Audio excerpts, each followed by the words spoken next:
something with a bit of defensive incompetence, which we always like. What we don't like is this. Absolute flagrant dive, and then to claim a penalty, horrendous. A bit of the same going on from Pedersen, who jumps a shadow here too. And this season there was so much about it, even the refs were getting involved. Chris Foy jumps a shadow too. Well, why shouldn't I go for something too, he seems to say. A bit of this never goes amiss, although don't do it at school, lads. And Yakubu gets a little bit from Pantsil here. Yakubu's...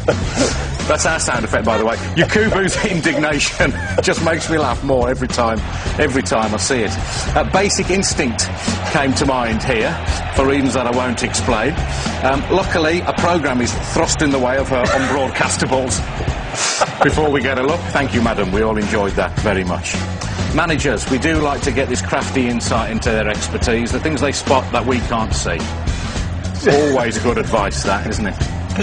Hand signals have been fertile territory for us. Emu, you know Emu, says Gary, he's going to get it. Emu gets it unless you sort yourselves out. Yeah, that'll be the end for Emu. Here he's saying, you two, get the ball, two of you, to me, not you, ball, two, not... Anyway, whatever, I don't know what he's on about. I don't know what this is about. He turns to him, come on, you're hard enough, quit your talking, come on, let's get it on, come out here, I'll sort you out. And he shrugs. This is David Moyes celebrating, yes, celebrating a goal. This is David Moyes when he's happy. This is his happy face. In a moment he'll turn round, whip his coat off and fling it angrily at his own bench. Not quite sure what that's all about. Here's a metaphor for Man City's whole season. The manager stands up, the chair flits back, and he nearly ends up on his ARSE, but just about saves himself, as he has done till the end of the season. And this is a champagne moment. Mike Phelan sees a balloon. He decides to get rid of the balloon by popping it. The biggest shock of Fergie's season. Mike, I'd be careful if I was you. You might kill him with the shock, although maybe, Mike, that is what you were thinking of. Look at him jump. That's brilliant. My favourite fans of the season?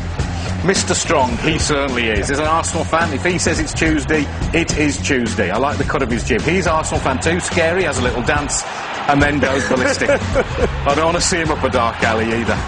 The scariest fan of all, though, I think this was a Borough fan. He looks like Ronnie O'Sullivan's brother, and he looks as though he's going to do something horrible. He does do something horrible. He shows us his man boobs. We didn't want to see that, especially with that look in your eye. Here was the moment I knew back in August West Brom's season was going to work out. When even the ball boys can't stay on their feet, you know you're going to have trouble staying in the Premier League. Up she goes. There was a bit of the Devon lock about that, jumping a shadow. And here we see Scott Carson doing what most West Brom fans will do when they look back at the season. Jump in horror. I don't know what he saw, but it's what we all feel when we look back on this year. Horrendous stuff. And finally, we don't want to see this. It's mascot abuse in the light of day at Stoke. Just quite disgusting. I can't believe we're showing it again, even if he is only pulling his tail out.